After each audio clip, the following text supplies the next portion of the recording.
La réalité, c'est qu'ils avaient décidé d'utiliser les sanctions contre le Niger pour organiser une cabale diplomatico-militaire pour déstabiliser le Niger.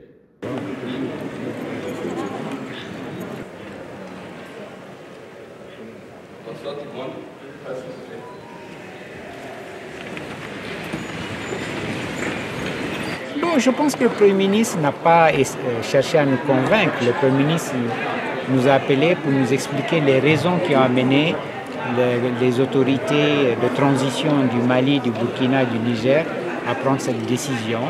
Maintenant, nous allons travailler à lister toutes les conséquences de cette décision et je dirais que nous serons convaincus lorsque nous allons revoir le Premier ministre et qui va nous dire voilà le plan du gouvernement pour justement aider l'économie malienne à transiter vers une économie qui faisait partie d'un espace de 15 pays, vers une économie qui sort de cet espace-là. Ce n'est pas la première fois que le Mali est retiré de la CEDEAO. À partir du 9 janvier 2022, le Mali a été déjà suspendu de toutes les instances de la CEDEAO avec l'embargo.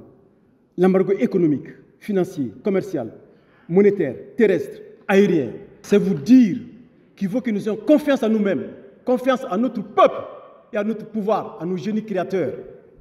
Le Mali va transformer cette sortie de la CEDEAO en un point de compétitivité et de rentabilité pour notre économie. Et c'est ça qui va se faire.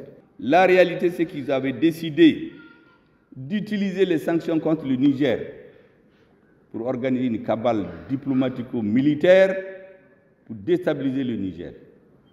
Une fois le Niger déstabilisé, on attaque le Burkina Faso. Après le Burkina Faso, c'est le Mali.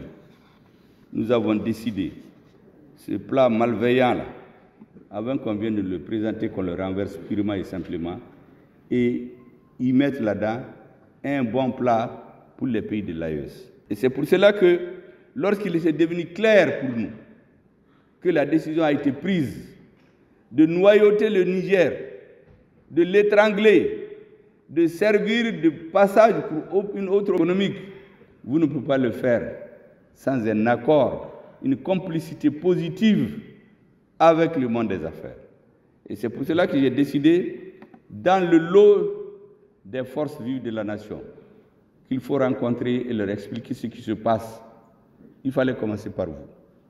Parce que les questions qui sont posées aujourd'hui sont d'ordre économique et financier. Militairement, je vous assure, ils ne peuvent rien contre nous.